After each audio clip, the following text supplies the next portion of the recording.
Hey guys, we're back. We're in the garage and we're working on the KTM EXCF 500. This is a 2023 6 days model. I did a review on it about a year ago. Some of the things I love, some of the things I hated about the bike. There's a lot more to love than there is to hate. You know, I'll be honest about that. But one thing that sticks out the most to me is how short I am. I'm 5'6" and I have a 29 1/4 inch inseam. And the bike is set up for a 38-inch inseam to be flat-footed or close to flat-footed. So what that means for me is that I can barely get one tippy toe to touch the ground when I'm riding this thing. And if we're riding it through the dirt trails and stuff and things are washed away on the sides and you know the bike's up in the center, I can't touch the ground at all on either side unless I'm literally off the bike, which in some situations is a-okay. In a lot of other situations it's not okay at all. And so I thought about it last year. What do I want to do with this bike? What's this bike's purpose? And I've decided, after a lot of emailing, calling, and just talking with other guys in general about what I should do and what I can do, and what we ended up deciding to do with this 2023 EXCF 6 days is go lower. If you're gonna be racing a bike, that's probably not the best thing for you to do. I'm not racing the bike. I'm driving the bike to enjoy it. I'm driving it on the streets. I'm driving it on 2-track trails, and I'm driving it a lot on single-track trails. Last year alone, let me turn the key really quick, see if I can get my screen to pop up. Last year alone, I put 38.3 hours and roughly 900 miles on the bike. Out of those 900 miles, about 500 of those, 600 of those miles was strictly on single track trails, and the other 200 plus was really just connecting roads and 2-track trails to more single track trails. So for me, the bike is too tall, just plain and simple. It's too tall. I love the thing to death, but it's too tall for me, and the weight just doesn't feel right where it's at. So I've talked to a company, Moto Labs, and they've agreed to work with me to lower the suspension. We originally thought we were going to do a 2-inch lowering kit, which I was really skeptical about, but after talking with the guys there and realizing the plans that I want to do for 2024, I don't think 2 inches is going to be enough. So we talked about doing a 3-inch drop, which is what we decided on. I've already dropped the seat 20 millimeters. Which was a good thing for last year for sure. Otherwise, I wouldn't have been able to put one tippy toe on the ground at all. So, but the problem is this seat, it's from Seat Concepts. It is literally hard as rock. It's like, it's got a little bit of cushion, but not much at all. So having it drop 20 millimeters lower was great. But you know, the fact that it's so uncomfortable to ride really just hurts my soul. The other problem is it has the stitching right here and right here, okay? So when I was riding on these single track or 2-track trails, it would literally wear this stitching through my pants, through my boxers, literally into my butt. And so I would come back from a long day of riding, you know, 80 miles on single track trails, going up and down on the seat.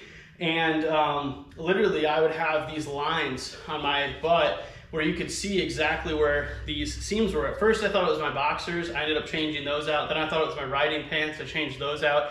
Once those things had no seams and it was still happening, I realized that it's actually the seat, and that's the root of the problem. So gonna be swapping back to the OEM seat for now and seeing how that goes after we lower the bike 3 inches, which will raise this guy up 20 millimeters, so about an inch, about 3/4 of an inch to be, I guess, what is that, 4/5. It's going to raise it up 4/5 of an inch to be exact.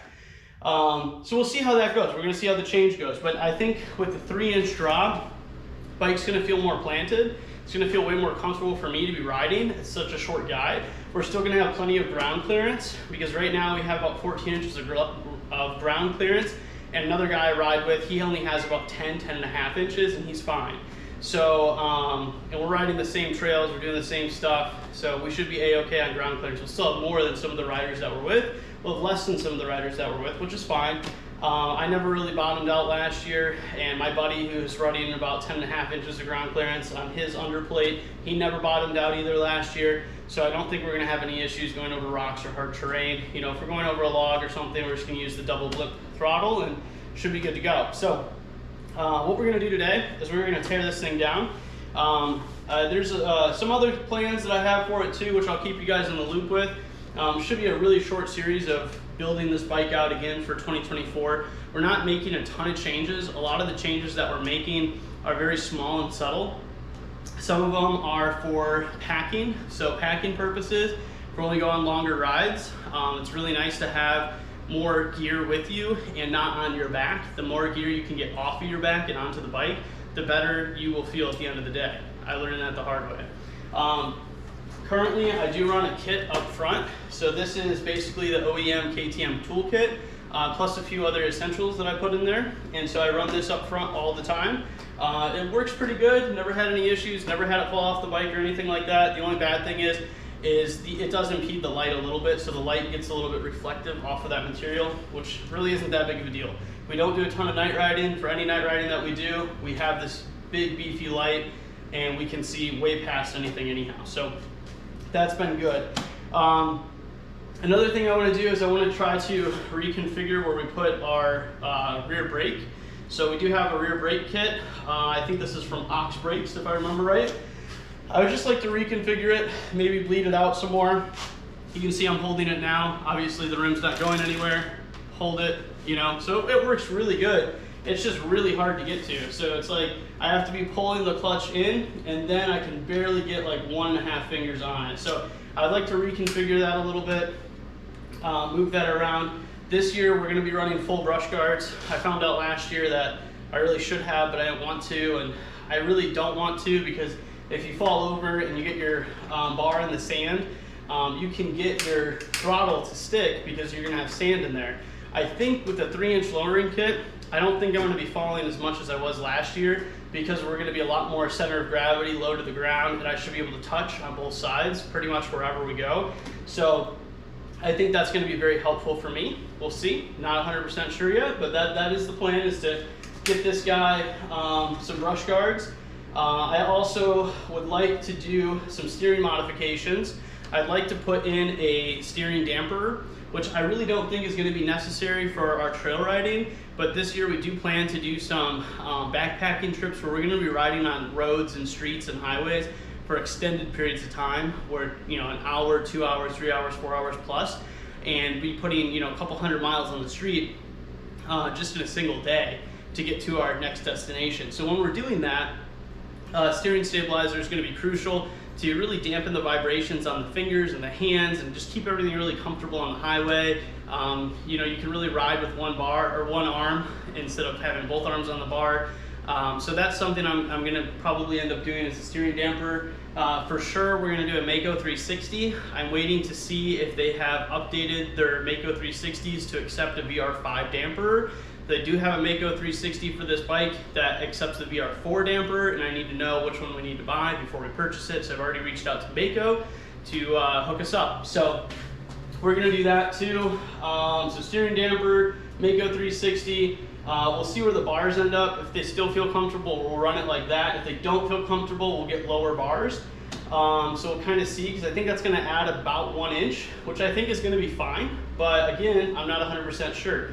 So being a shorter guy, having the bars up higher is not a bad thing. I don't really have these really long arms or anything, so that might actually be more comfortable to have the bars up higher. But again, I won't know until we have everything in place. So we're gonna work on that. What else? I do have some new radiator hoses and stuff I'd like to install. Just get rid of the old stuff. Maybe later on this year, about halfway through the season, we might do some tuning and some upgrades there, get some more power out of this thing. I really want to see how it rides with a 3-inch lower height. And I'm also, when they do the springs and stuff inside of the bike, they're going to respring it for my weight. They're going to respring it for my weight with my gear on, which is more important. So my weight and my gear, it's going to be resprung for that. And then it's also going to be revalved for that. And it's going to be lowered for that. So it's going to be, you know, set up for me to do what we're doing with this bike. That's the game plan. Make sure that we have everything on here that we're possibly gonna be riding with. I'm gonna weigh myself, I'm gonna weigh my gear, I'm gonna weigh everything out, and then we're gonna send it to them, give them my specs and say, look, this is gonna be my max weight on the bike, this is gonna be my minimum weight on the bike, let's pick a spring that, you know, can do that. So that's the plan. But yeah, enough jibber jabber for me. I'm gonna get after it.